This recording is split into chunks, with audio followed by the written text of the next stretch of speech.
tarde, pessoal! Começou mais uma edição do Plantão da Tarde aqui na TV Plan. Hoje é sexta-feira, vamos juntos até a 1h da tarde, claro, contando com a sua audiência, com o seu carinho. E você faz a diferença aqui na programação, junto da nossa tropa de elite, que é sensacional, equipe do Switcher, da produção, equipe de reportagem, e você aí, nos contando também as histórias que acontecem no seu bairro, aí na sua casa, na sua rua, na sua cidade. Nós estamos aqui à disposição de todos vocês, como sempre, há mais de 5 anos. Tamo junto! Olha aí na live também, no facebook.com/tvplanweb. Quero falar com você, hein? Tá aí, tá onde, hein? Você que está em outros países também nos acompanhando, dá o ar da graça, manda aquele oi que eu quero falar com você também, tá bom? Lá no WhatsApp você tem voz ativa aqui no plantão, o Paulinho tá chamando, 999-27-3591, esse WhatsApp tá bombando. O pessoal tá mandando muita pergunta falando, ô Paulo, quando que vai começar a ter sorteio de novo? Tem que esperar passar a pandemia, gente. Tem que esperar passar, né? A gente está evitando no máximo possível a aglomeração, né? É uma medida de segurança que nós adotamos aqui. Mas quando isso tudo passar, nós vamos voltar com certeza com um montão de prêmio para vocês. Não tenho dúvidas disso na nossa programação, tá bom, gente? E tem muito destaque aqui no Plantão da Tarde, tem entrevista, tem previsão do tempo. Ah, o fim de semana tá aí, você quer saber se vai chover, se vai fazer frio, calor? Daqui a pouco eu conto para você. Ó, a Polícia Militar prendeu 3 suspeitos de roubar um idoso aqui no centro de Poços de Caldas. E sabe a hora? O modus operandi, o horário que os bandidos atuaram? Durante a madrugada. E foi ali próximo à Rua Junqueiras, ali bem pertinho da Câmara Municipal. Os suspeitos plantonistas, eles levaram o celular da vítima e R$290 em dinheiro. Até um maço de cigarros eles levaram. Levou isqueiro também, isso aí até não tem problema, né? Mas cigarro é melhor não fumar mesmo. Mas enfim, os suspeitos foram encontrados e encaminhados à delegacia da Polícia Civil. O idoso foi encaminhado à Santa Casa. E aí, daqui a pouco eu vou realmente sentar a lenha nesse caso aí, porque eles machucaram ele, hein? O idoso que foi vítima desse assalto, ele ficou machucado e foi encaminhado para a Santa Casa. Não dá para admitir isso, daqui a pouco eu vou falar sobre isso e sobre outros assuntos também no plantão. Acompanhe comigo. Motociclista é flagrado através de um vídeo empinando a moto no Jardim Caldense, na zona leste de Poços de Caldas. 3 veículos ficam danificados em um engavetamento na manhã de hoje, na Avenida João Pinheiro. Apesar dos danos materiais, ninguém ficou ferido. Homem é autuado em mais de R$14 mil pela Polícia Militar do Meio Ambiente por manter 10 pássaros da fauna silvestre brasileira em cativeiro de forma irregular. Olha só, gente, desde o dia 13 deste mês, o Estatuto da Criança e do Adolescente, o ECA, completou 30 anos. A construção do ECA foi como a base em uma série de acontecimentos que colaboraram para a criação do Estatuto, e entre eles a Convenção sobre os Direitos da Criança, que foi aprovado lá em 1989 pela ONU, a Organização das Nações Unidas. Para falar sobre o Estatuto, eu recebo daqui a pouco a vice-presidente da Comissão de Defesa dos Direitos das Crianças e Adolescentes, ela que faz parte da 25ª subseção da Ordem dos Advogados aqui de Poços de Caldas, a doutora Elaine Cristina da Silva. Lembrando que a sua mensagem é extremamente importante, então manda para cá, 999-27-35. Nós vamos falar sobre o ECA. Gente, o ECA é realmente... Eu já falei com vários, já entrevistei vários advogados, vários especialistas, e todos dizem, né, por mais que ele completou agora no último dia 13, 30 anos, ele ainda é atual para os dias de hoje, né? Nós vamos falar com a doutora Elaine, então, na parte final aqui do plantão. E desde o início da pandemia, a Guarda Civil Municipal, juntamente com a Polícia Militar e os agentes de trânsito, seguem controlando a entrada de pessoas aqui na cidade para combater aí a transmissão. Não seria nem combater, conter a transmissão do novo coronavírus. Eles estão trabalhando com contenção e não no combate ali, literalmente falando. Pode dividir a tela comigo, porque essas imagens, elas são importantes, elas passam por todas as regiões da cidade. São 3 barreiras hoje, e essas barreiras funcionam 24 horas por dia, nas principais entradas do município. Está aí a Guarda Municipal, está ali meu amigo Francelmo, se não me engano, o inspetor Bastos também. Os outros eu não consigo conhecer ali pelas máscaras, mas eu deixo aqui um abraço a todos os servidores que estão nessa linha de frente. Aí é um trabalho árduo, é um trabalho difícil e a gente valorize muito aqui o que vocês têm feito no trabalho. É uma pena que o município, né, o governo não valorize tanto o trabalho de vocês como nós valorizamos aqui. A barreira em frente à Danone, para você ter uma ideia, ela consegue fiscalizar, essa é da Zona Leste, né? Mas essa barreira fiscaliza veículos que vêm de Campinas, de Campestrinho, São Sebastião da Grama, Palmeiral, o pessoal que passa pela Celanese, tá aí, é essa aí que eu tô falando, ó. Quem vem pela Zona Sul, ali por Andradas, tem uma barreira montada também na Saturnino de Brito, ao lado da represa. A barreira montada na Venceslau Braz também, que é lá na Zona Leste, né? Hoje ela mudou, no começo ela ficava de frente ao SESC Senat, hoje ela está num outro local, né? Ela está ali de frente à Ceasa, ela fiscaliza quem vem de Botelhos, Pouso Alegre, Varginha, Campestre, enfim, pessoal dali. A da Zona Sul também fiscaliza quem vem de São Paulo, né? Porque muita gente acaba cortando ali, né, pela Avenida Alcoa e acaba caindo ali naquela barreira também. Enquanto não acabar a pandemia, essa fiscalização não vai parar. Lembrando que a Polícia Militar também, de certa forma, acaba apoiando, né? E é um trabalho extremamente importante e a gente valoriza muito aí. A gente sabe do risco que vocês estão correndo. Nesse local, e por exemplo, houve uma tentativa de atropelamento, inclusive, a um guarda municipal. Ainda bem que nada de grave aconteceu com ele, mas a gente pede aí, né, pela segurança de todos, não é isso? Pode voltar comigo aqui. E na manhã de hoje, os agentes da Guarda Civil Municipal realizaram uma aplicação do selo nos veículos para pessoas que passam pelas barreiras sanitárias aqui de Poços de Caldas. De acordo com o coordenador da Guarda Civil Municipal, Francelmo Lopes, são 3 tipos de selos com 3 cores diferentes. O laranja são para os prestadores de serviços que vêm a Poços e ficam durante a semana. O vermelho, olha lá, tem ali os 3, né, selos disponíveis. O vermelho é para quem tem placas de fora e só fica em Poços por até 3 dias. Já o verde é para moradores aqui da cidade que tem placas de fora ou tem placa Mercosul. Os veículos começaram a ser adesivados hoje às 8 horas da manhã e a adesivação segue até às 5 horas da tarde. Está ali em frente à antiga estação FEPASA. Os motoristas precisam levar o comprovante de residência e também os documentos do veículo. É legal manter esse controle, vão ter que fazer muito adesivo, essa é a mais pura verdade, né? É claro que os veículos de Poços de Caldas com placa do Mercosul, por exemplo, esses veículos vão ser adesivados, mas ainda são a minoria. São a minoria, então não vai ter muito trabalho com relação a isso. É claro que depois que esses veículos forem adesivados, o que eu penso? Vai diminuir o trabalho, né, do pessoal da fiscalização. Já é aí uma facilidade para eles no dia a dia. Gente, hoje de madrugada, um idoso foi assaltado por 3 homens aqui no centro da cidade, ali próximo à Câmara Municipal. E a boa notícia é que a polícia prendeu os 3 suspeitos. Foi nesse trecho aí, ó, próximo àquela travessia, de frente à Câmara, de frente à fonte, né? Vereador Eduardo de Paiva. Para a Polícia Militar, o idoso relatou que seguia pela rua Junqueira quando foi surpreendido pelos 3 criminosos, Junqueiras, né? Os suspeitos usaram de força física, seguraram a vítima pelo pescoço, torceram o braço dele e retiraram do bolso da calça da vítima o celular e R$ 290 em dinheiro. Eles levaram também um maço de cigarros e um isqueiro. Em seguida, os 3 suspeitos fugiram correndo sentido a rua Rio de Janeiro. Durante o rastreamento, um dos criminosos foi abordado e preso na rua Prefeito Chagas, ali no cruzamento da rua Santa Catarina. Os outros 2 suspeitos foram abordados e presos na rua Marechal Deodoro, próximo ao posto de combustíveis. Todos foram reconhecidos pela vítima como suspeitos do roubo. Os criminosos foram presos em flagrante e levados à UPA, na sequência, e foram parar aí na delegacia, então.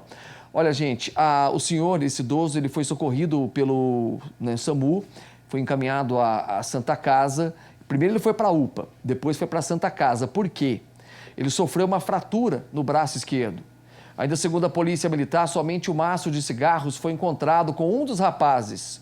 Os outros materiais e o dinheiro roubados da vítima não foram localizados. Coitado do idoso, hein, gente? Tem que tomar cuidado aí ao andar de madrugada pela cidade. Ontem nós mostramos aqui 2 meliantes tentando furtar uma loja, arrombaram uma loja ali, uma loja de informática na Francisco Salles, não conseguiram, né? Enfim, tem que tomar cuidado.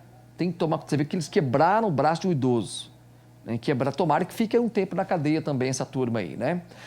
E a Polícia Militar apreendeu na tarde de ontem um adolescente suspeito de tráfico de drogas no Jardim Vitória.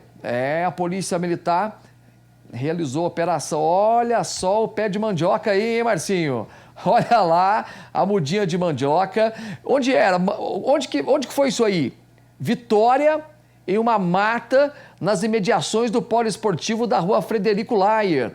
No local, o adolescente foi abordado e com ele R$ 62 em dinheiro foi encontrado, 2 buchas de maconha e 5 pedras de crack. Em varredura pelo local, foi encontrada aquela faca ali que é usada para fracionar a droga, né? Balança de precisão e um pé de maconha, além de um aparelho celular em embalagens plásticas, né? Essas embalagens, geralmente, eles usam para embalar as drogas. Olha só, o menor foi apreendido e encaminhado à delegacia da Polícia Civil com os materiais arrecadados. Fala a verdade, gente. Pode falar comigo, Marcinho, que eu não estou te ouvindo direito, tá? Olha só, gente, pé de maconha de novo. Agora, eu tenho que parabenizar aqui a Polícia Militar, que vem fazendo um trabalho muito bacana, seja através de denúncia anônima, seja através das operações antidrogas que têm acontecido nos 4 cantos da cidade.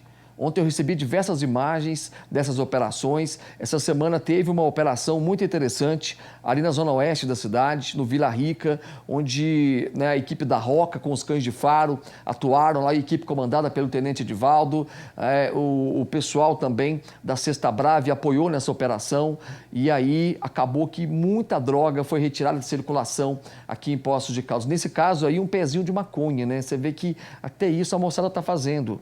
É um menor de idade, vai fazer o bate-volta, né, e depois ele volta para as ruas. Infelizmente, né, o próprio sistema, né, não tem aí a capacidade técnica para recuperar essas pessoas. Muitos destes garotos, infelizmente, já têm, né, a mentalidade voltada para o mundo do crime. É impressionante o quanto nós noticiamos aqui no plantão, né, a quantidade de menores, né, atuando no mundo do tráfico. Eles são aliciados, são, né, mas acho que ninguém faz nada forçado.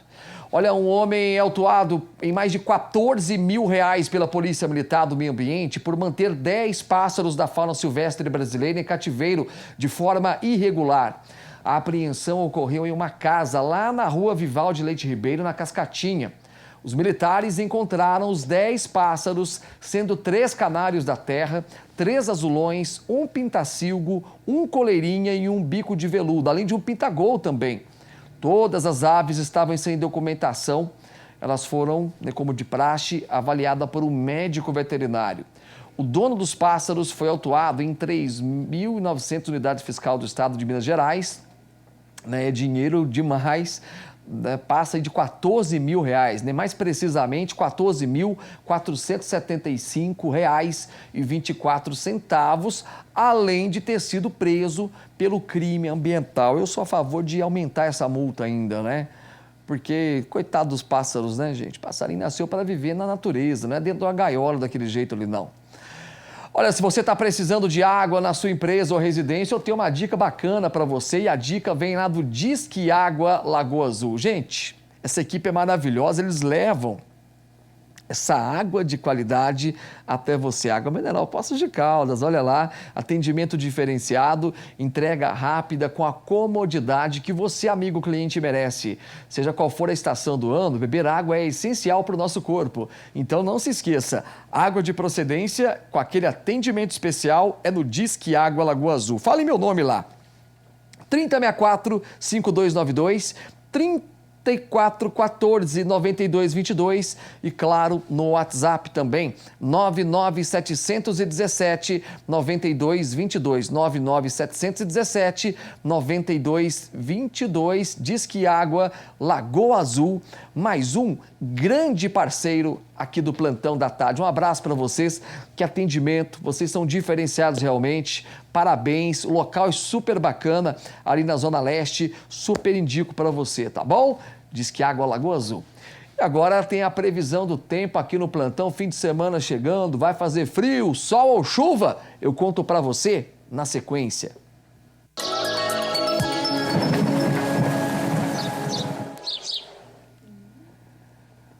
Olha, o dia começou ensolarado aqui em Poços de Caldas, hein? A previsão é de tempo firme, sem nuvens. Previsão de chuva também não existe, hein? A temperatura mínima é de 7 e a máxima de 24 graus. A umidade relativa do ar varia entre 29% e 76%.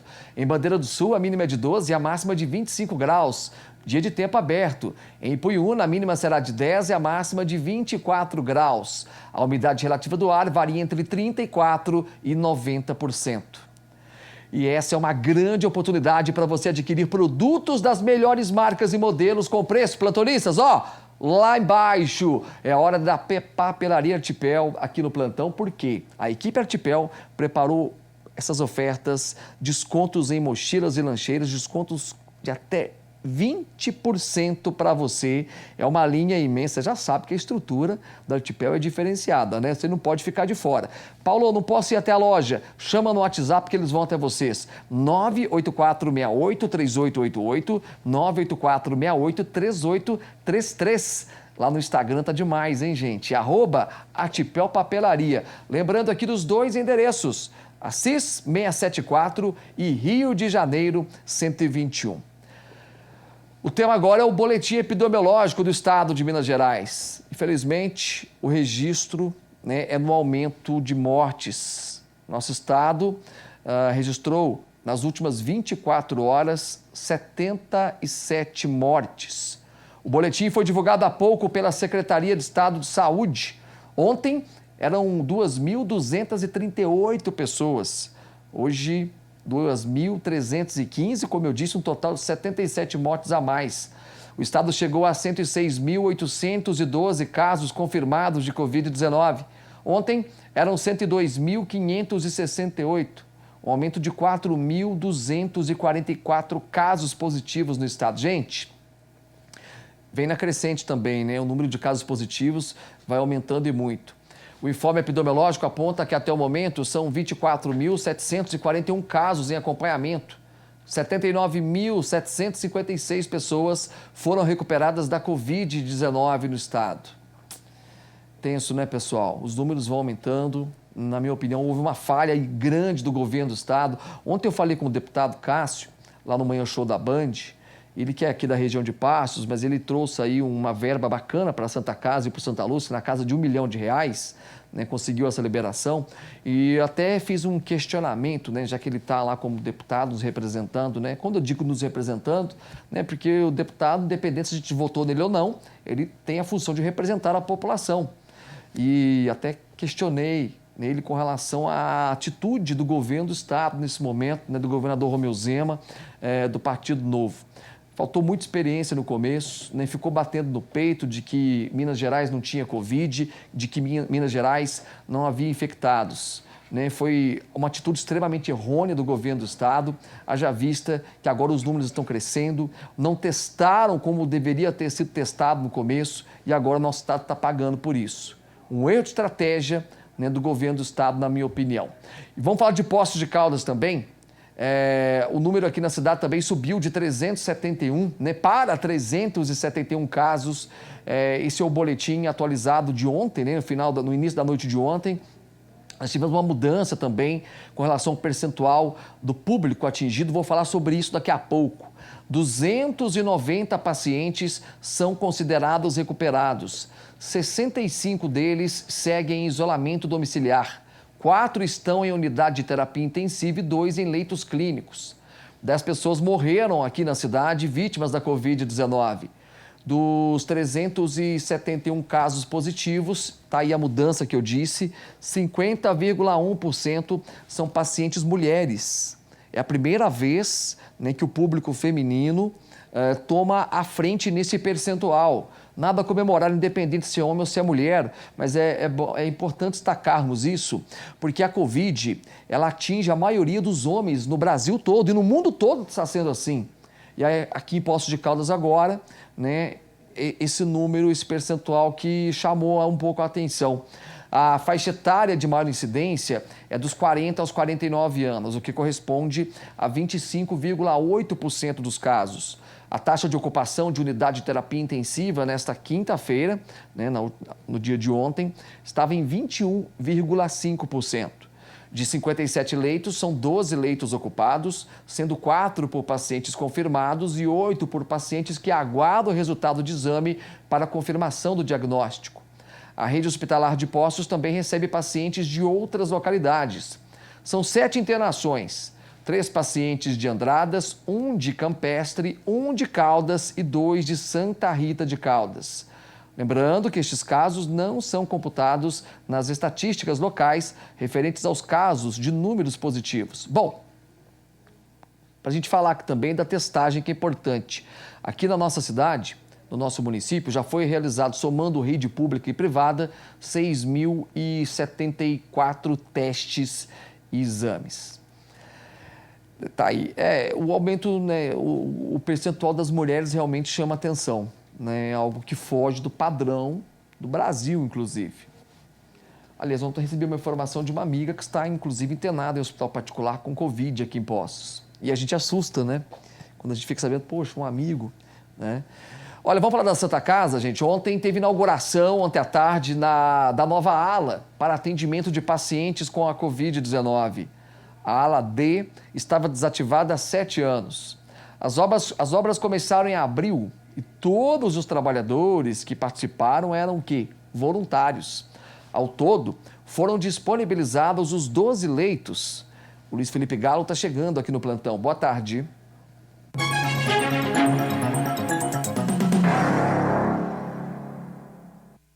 Ao todo, são 12 novos leitos oferecidos na ala D, aqui no Hospital da Santa Casa de Poços de Caldas. 4 leitos de CTI e 8 ambulatoriais neste tratamento direto aos pacientes com Covid-19.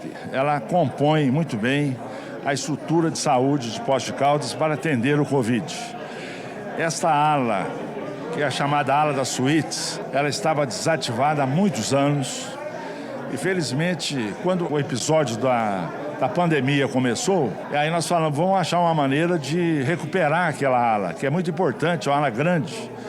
E aí, felizmente, o prefeito ele se envolveu na questão, a direção do hospital, e os empreiteiros da cidade se uniram para fazer a reforma que era necessária para ser feita. A arquiteta do Hospital da Santa Casa de Poços de Caldas falou um pouco sobre o andamento da obra e até mesmo dos principais objetivos estruturais da nova ala. É uma obra muito rica, tanto do ponto de vista social e comunitário, de ver a união das pessoas, né, da responsabilidade social das empresas, e também do ponto de vista estrutural, porque ela possibilitou não só a humanização dos espaços, como a adequação total à legislação vigente, às normas da vigilância sanitária. E foi realmente uma união de esforços de diversas empresas, construtoras de Poços de Caldas, para realmente realizar esta reforma durante o período de pandemia, até segundo o próprio presidente do Sinduscom de Poços de Caldas. A união de várias empresas, várias pessoas físicas, inclusive, que se sensibilizaram com a situação do hospital e da necessidade que a cidade vai ter, e não só a cidade como o mundo hoje está vivendo, enfrentando essa pandemia, né? O superintendente do Hospital da Santa Casa de Poços de Caldas reitera a importância deste recurso, ajudando de uma maneira geral a todo o hospital. A gente sabe que a gente está na fase do crescimento do Covid aqui na cidade. E mais importante ainda é saber que ela foi construída através de doações, de benefícios, do empenho de muitas pessoas e de empresas para a gente chegar nesse objetivo. Foi uma ala que teve custo praticamente zero para a Santa Casa, muito em função, como eu falei, do benefício das empresas que entenderam a nossa necessidade, de pessoas físicas que fizeram doações de recursos também. E sempre ressaltando os cuidados necessários neste período de pandemia junto a equipamentos de ponta. Ela já está toda pronta, toda montada e a nossa intenção é, a partir da semana que vem, já começar a fazer a admissão de todo e qualquer paciente suspeito ou confirmado de Covid nesse ambiente, que é um ambiente muito bonito, ficou muito agradável, muito aconchegante, nem parece uma ala de internação para pacientes tão graves. Imagens Diogo Lira, reportagem Luiz Felipe Galo. Olha, agora eu quero falar para você, antes de mais nada, parabenizar, né, o pessoal da iniciativa privada que foi e fez a diferença nessa área da Santa Casa. Parabéns, viu? Não tem nada a ver com política isso aí, não tem nada a ver com política, isso aí foi a iniciativa privada que tomou a frente e fez a coisa acontecer. Então, quero parabenizar aqui os sindicatos construtores, quero parabenizar todas as construtoras que compraram a ideia e abraçaram essa causa, tá bom? Parabéns realmente a todos vocês. Agora eu quero falar especialmente com os nossos vovós. Quem que não ama os avós, né? Domingo agora, dia 26, é o dia dos avós. E você pode dar um presente para sua avó, para o seu avô, através da Oral Sim Implantes. Que tal realizar o tão sonhado implante dentário para eles, hein? Você que ainda tem incômodo com a dentadura, com a ponte móvel, a Oral Sim se coloca à disposição e assume o compromisso de viabilizar o seu tratamento com implantes dentários. É só ligar no 3114-0300 e agendar uma avaliação.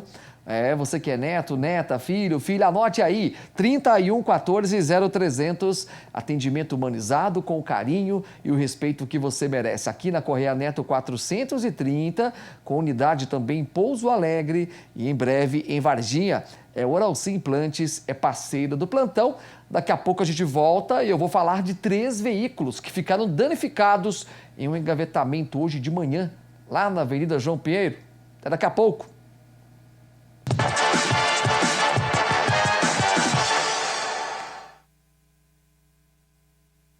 Plantonista, só sabia que agora você pode realizar o sonho de se tornar um engenheiro ou uma engenheira com formação completa, mesmo à distância? Na Uninter é possível cursar engenharia elétrica, engenharia de produção, computação e até engenharia civil sem sair de casa. Sem falar que a maioria dos cursos da área de engenharia da Uninter já receberam a nota máxima no MEC. Vai para lá e aproveite, porque a inscrição, o vestibular e a matricula são 100% online. Inscreva-se e faça tudo sem sair de casa. Mande uma mensagem para o Polo Uninter aqui em Poços de Caldas. O telefone é o 997663499 ou acesse uninter.com. Você vai se surpreender com a Uninter. Pode falar aqui em Poços de Caldas com o Fernando, com a Ana, com a Jaque. Uninter é pioneira em AD no Brasil. Agora tem destaques aqui no Plantão da Tarde. Vamos até a capital mineira com as notícias.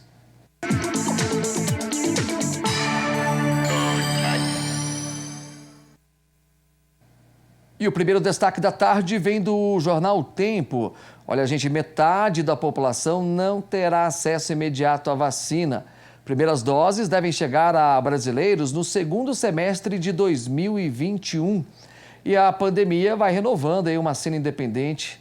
É tenso e a gente sabe que vai existir essa demora. Né? Algo, até porque o Brasil é um país extremamente populoso. Gira para mim mais um destaque. Olha só, Estado de Minas, Prefeitura de BH e bares voltam a discutir reabertura. Que polêmica, hein? Atuação da Prefeitura, atuação do Ministério Público, o desespero por parte também dos comerciantes, tentando, de certa forma, evitar uma quebradeira, né? É o que está acontecendo em BH agora, né, com essa retomada aí do comércio. Pode vir comigo aqui que eu tenho um recado agora e ele vem lá da Sertaneja Eletro. Lá tem garantia de preço baixo e condições de pagamento. Hoje é dia de comprar smartphone Moto G7 Plus por R$ 1.479,90 em 10 vezes sem juros. Tem smartphone Samsung A10S por R$ 1.099,90, paga em 10 vezes. Garrafa térmica, R$ 19,90. Aqui na Francisco Salles, de frente ao terminal de linhas urbanas, o WhatsApp da Sertaneja. Chama lá, 3722-2751. Tem o e-commerce também que está bombando, hein? Compra lá, casasertaneja.com.br. E teve engavetamento agora pela manhã, hein, na zona oeste da cidade. 3 veículos ficaram danificados após um engavetamento na Avenida João Pinheiro. Olha aí, zona oeste da cidade. Sempre tem esse acidente, né, desse tipo ali nessa região. Para a Polícia Militar, os motoristas dos 3 veículos que estiveram no posto policial, eles relataram que o fluxo de veículos estava lento quando o carro, né, o primeiro lá da frente, né, o primeiro da fila, na verdade, né, o Astra, carro preto ali, teria freado repentinamente. O Onix, que estava atrás, o veículo branco, né, não conseguiu parar, né, logo atrás vinha um Fox também. Enfim, engavetamento, um acidente, né, de pequeno porte, mas a gente sabe como é o trânsito na Avenida João Pinheiro, principalmente pela manhã. Todos os motoristas narraram a mesma versão. Apesar dos danos materiais, ninguém ficou ferido. E um motociclista foi flagrado através de um vídeo, gente, olha só, empinando moto na tarde de ontem no Jardim Caldense, na zona leste da cidade. Olha lá, gente, põe uma melancia na cabeça que fica melhor para você, né? Olha, no vídeo é possível ver que o motociclista realiza aí as manobras, né? Acho que ele é um aprendiz ainda, hein, Marcinho? Acho que ele é um aprendiz, não está conseguindo fazer a moto empinar, não. Ó, ele está tentando domar a moto como se fosse um cavalo, né? Como se fosse um cavalo, mas está dando ruim para ele ali. Os moradores ali têm reclamado muito, né? Até demais motociclistas que passam ali pelo bairro, né? O Jardim Caldense, que é um bairro relativamente novo. A nossa equipe de produção entrou em contato com o secretário de Defesa Social, o Rafael Conde Maria.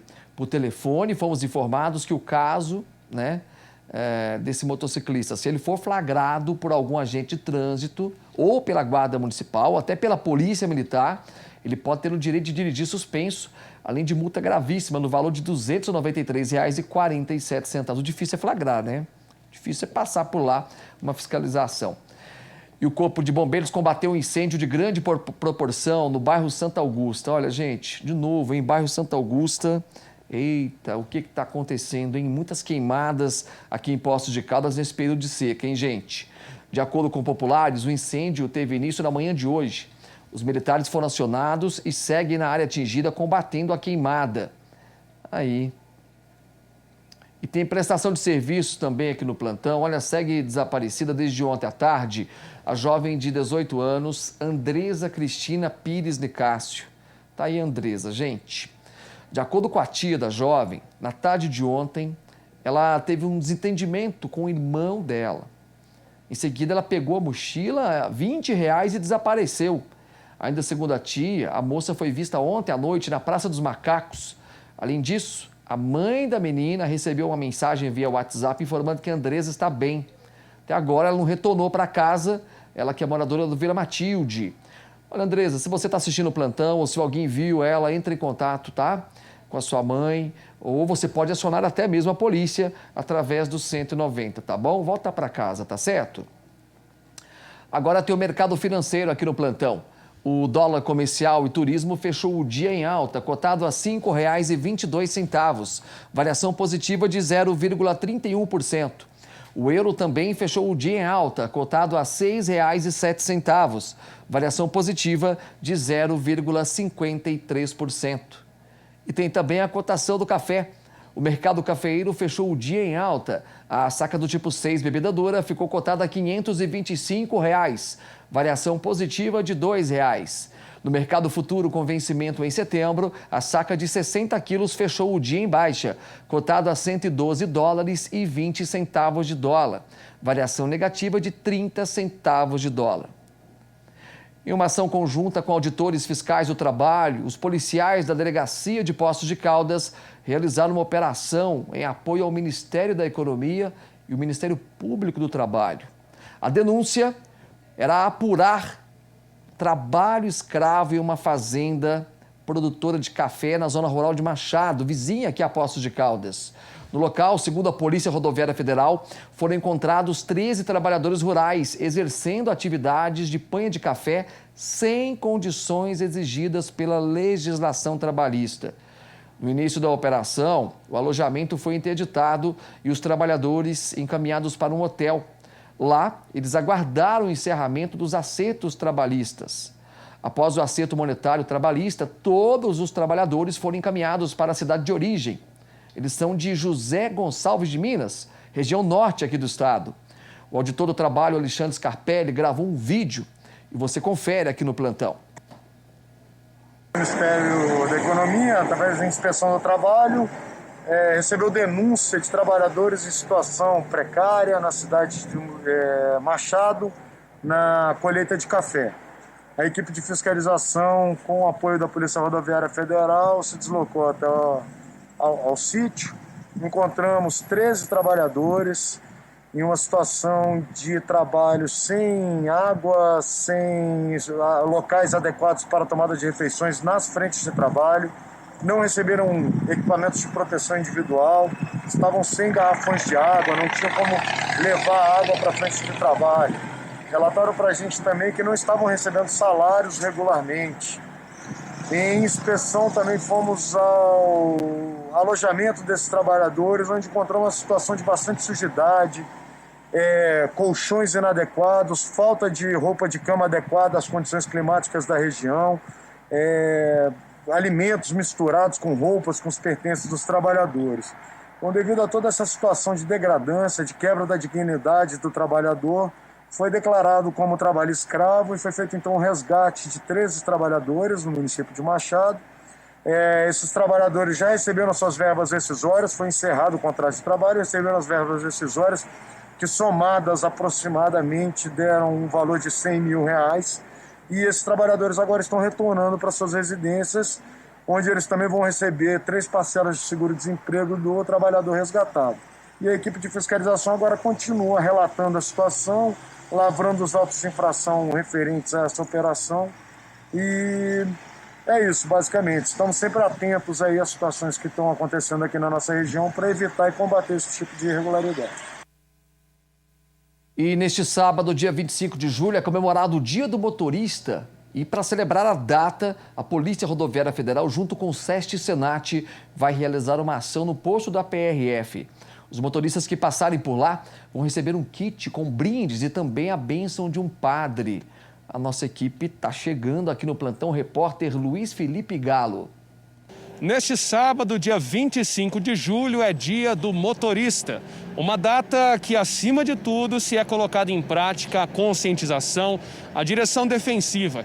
E pensando neste aspecto, uma ação será desenvolvida aqui no posto da Polícia Rodoviária Federal de Poços de Caldas. Todos os anos nós celebramos essa data, que é o 25 de julho, que é o Dia do Motorista. Geralmente a gente faz uma grande festa na unidade, abrimos a unidade para toda a população. Infelizmente, por conta da pandemia, esse ano nós não vamos poder realizar essa festa, mas não vamos deixar de celebrar também, fazendo essa comemoração lá na PRF, em parceria com o pessoal. Uma parceria que será desenvolvida juntamente com a PRF local. No ensejo, vamos aproveitar para passar umas dicas de segurança para os motoristas, né? Para comemorarmos essa data com boas notícias. E é uma data importante para ressaltar a importância de cada um dos motoristas, que, claro, devem ter muita prudência no volante. O motorista ele deve obedecer, né, o Código de Trânsito Nacional, dirigir com prudência, não ultrapassar em locais proibidos, não beber ao dirigir, usar o cinto de segurança. E tomando essas medidas, o trânsito com certeza ficará mais seguro. Das 8 ao meio-dia, também kits serão distribuídos aqui aos motoristas. Nós vamos fazer a bênção dos veículos junto com o Padre Renato, da paróquia São Paulo Apóstolo, e vamos fazer a distribuição de brindes também no estilo drive-thru. Às 8 da manhã, ao meio-dia, vamos estar celebrando essa data tão especial para o setor de transporte. E por fim, ressaltar que, para ser motorista, não basta conduzir o veículo. São diversas responsabilidades com o próprio carro e pensando em terceiros que podem estar na via. Antes de assumir a direção do veículo, fazer uma revisão, né, no veículo para assegurar que o mesmo tem condições de viajar ou mesmo de transitar dentro da cidade. O trânsito é um trânsito coletivo, né? Devemos dirigir para nós e para o outro. Imagens Diogo Lira, reportagem Luiz Felipe Galo. Bacana a matéria. Daniel, da PRF, um grande abraço. Quero falar em abraço, mandar um abraço para a doutora Giannini, está acompanhando a gente lá em Campo Bom, no Rio Grande do Sul, região do Vale dos Sinos, na Grande Porto Alegre. Um abraço à doutora acompanhando a gente. Olha, sem dúvida, ser empresário não é para qualquer um, é para quem tem capacidade de superar, inovar, persistir e jamais desistir. Nós estamos diante de novos tempos, mas continuaremos a nossa parceria de mais de 25 anos. Você, empresário, conte aqui com o Grupo Cioff de Comunicação e com as nossas emissoras, a Jovem Pan, a Band FM e a TV Plan. Juntos vamos retomar o crescimento da nossa cidade e do seu negócio. Entre em contato com a nossa equipe de marketing. Faremos um planejamento estratégico customizado para a sua empresa. Anote o nosso WhatsApp, 99114-379. 99114-379. Grupo Cioff. Juntos somos mais. Mais um intervalo na volta. Tem entrevista aqui no Plantão. Hoje eu vou falar sobre os 30 anos do ECA, o Estatuto da Criança e Adolescente. É daqui a pouco no Plantão.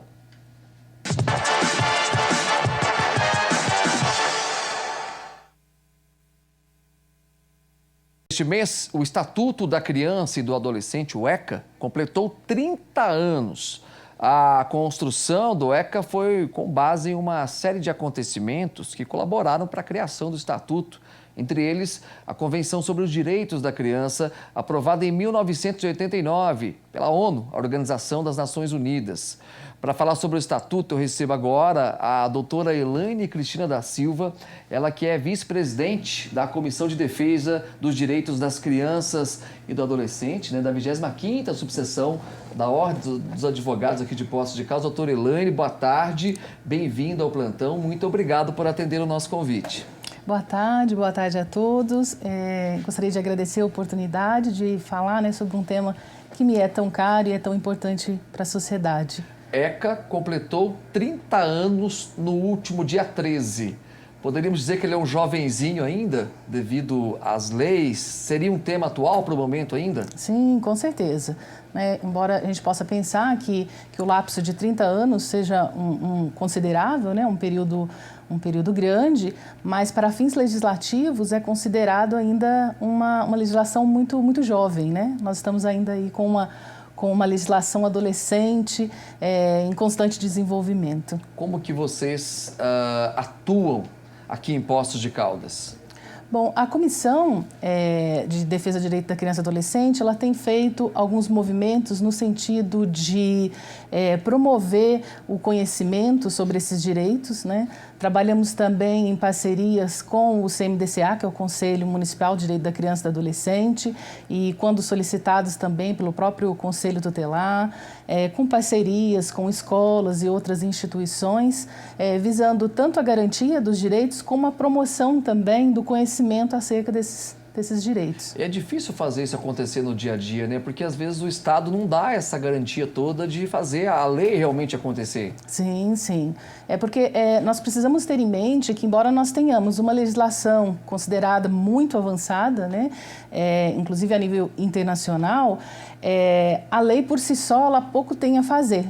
A não ser a garantia, lógico, é um importante passo, sim, a legislação nesse sentido. Porém, ela demanda políticas públicas, ações efetivas por parte tanto do Estado, como também é previsto, tanto na Constituição como no próprio Estatuto, a efetivação também se dá pela atuação da família, da comunidade, da sociedade e também, por óbvio, pelo Estado. É necessário o envolvimento de todos? Todos.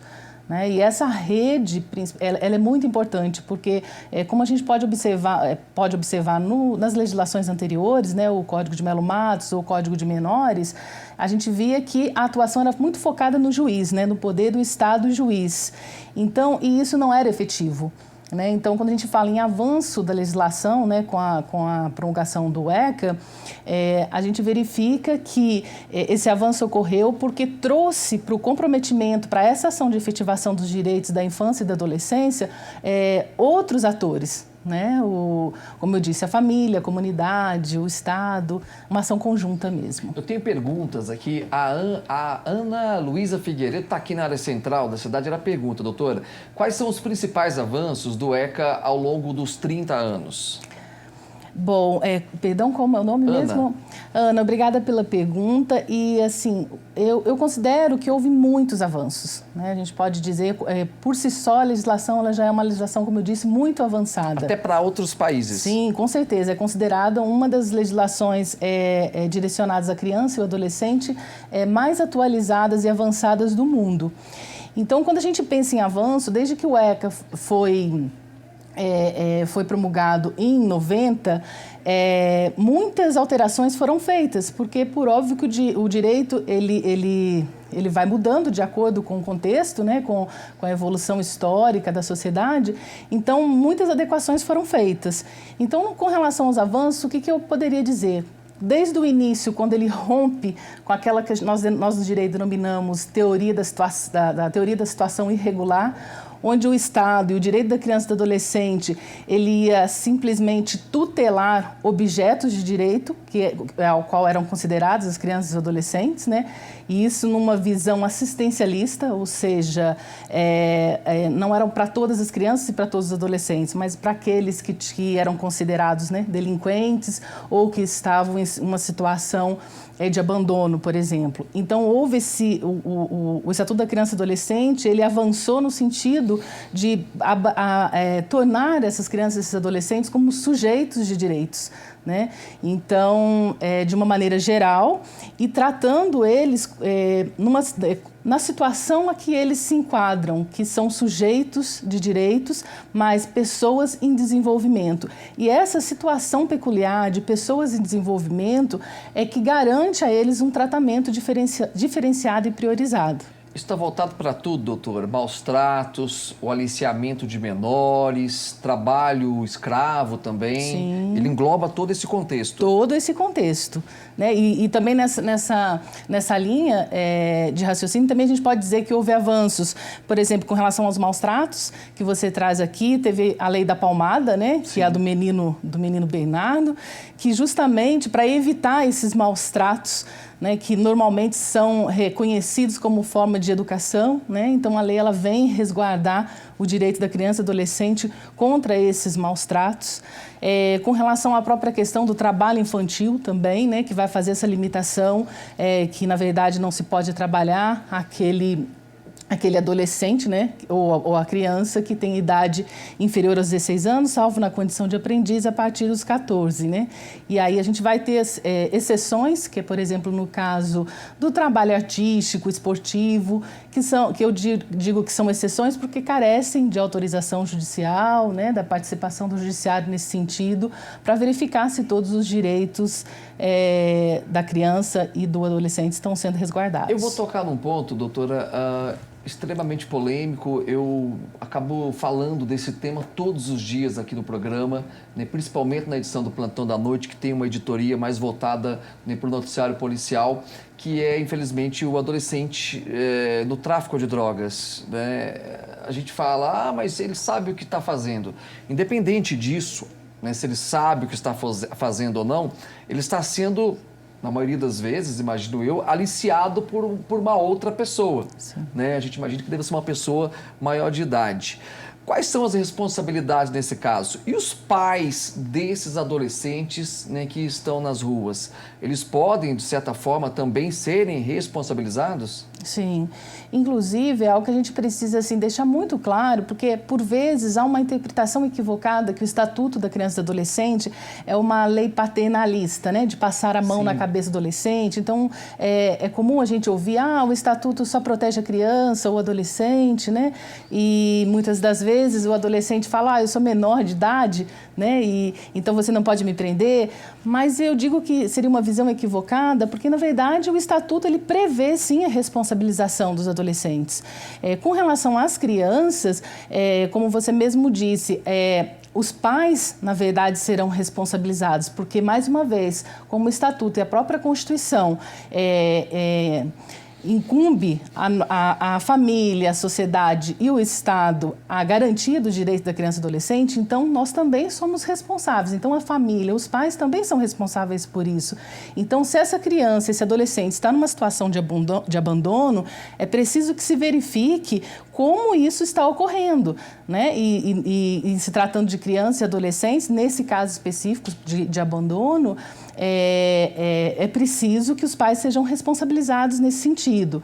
Agora, com relação à questão dos aliciamentos, né, que é algo que, infelizmente, hoje nós vemos a nossa juventude, né, sendo aliciada e muitas das vezes envolvendo-os em atos infracionais, extremamente graves, né, mas justamente por não ter os seus direitos efetivamente garantidos, né, e aí essas pessoas que aproveitam dessa situação de que, não que eles não tenham um discernimento, por óbvio que de acordo com a sua idade, o discernimento dessa criança ou desse adolescente será diferente, né? Por isso terá tratamentos diferentes. Mas é muito importante que se considere esse período de desenvolvimento, inclusive para aplicação da própria responsabilidade. Com certeza. A Edna está no centro também, ela pergunta, o ECA fala sobre castigos físicos e degradantes. Ela questiona ainda, o Brasil ainda lida com muitos casos relacionados a isso. Ela pergunta, na sua opinião, qual a causa do uso dessa violência? Então, mais uma vez, grata aí pela pergunta. Essa é uma situação muito crítica no país. Infelizmente, quando a gente busca pelas próprias informações dos conselhos tutelares, que é quem recebe essas denúncias, como também pelas informações do Disque 100, que é né, uma forma de fazer essas denúncias de forma anônima, nós verificamos que o número de casos de maus tratos tem aumentado de forma muito grande, né? E isso revela, na maioria das vezes, a forma como nós temos por educar as nossas crianças. Então, nós viemos num sistema de reprodução de violência. Então, é comum a gente ouvir o pessoal dizer, eu apanhei quando era criança e não tive problema, hoje eu sou um adulto responsável. Então, essa cultura de que a violência, porque a gente fala em maus tratos, em violências, talvez isso possa parecer que são atos muito fortes, né, espancamentos, e não necessariamente. Quando nós falamos de violência e maus tratos, nós também estamos falando de violência emocional, de violência verbal, de violência institucional, de violência sexual. Então, é algo muito mais amplo. Então, eu gosto muito de trazer a ideia que a justiça restaurativa, que tem sido implantada na justiça infanto-juvenil, que vai trazer a ideia de que a violência, um contributo inclusive de um psicólogo norte-americano, Marshall Rosenberg, que ele vai dizer que toda violência é uma expressão trágica de uma necessidade não atendida. Então, veja bem, quando um pai dá uma palmada no filho, o que na verdade está por trás desse ato, né?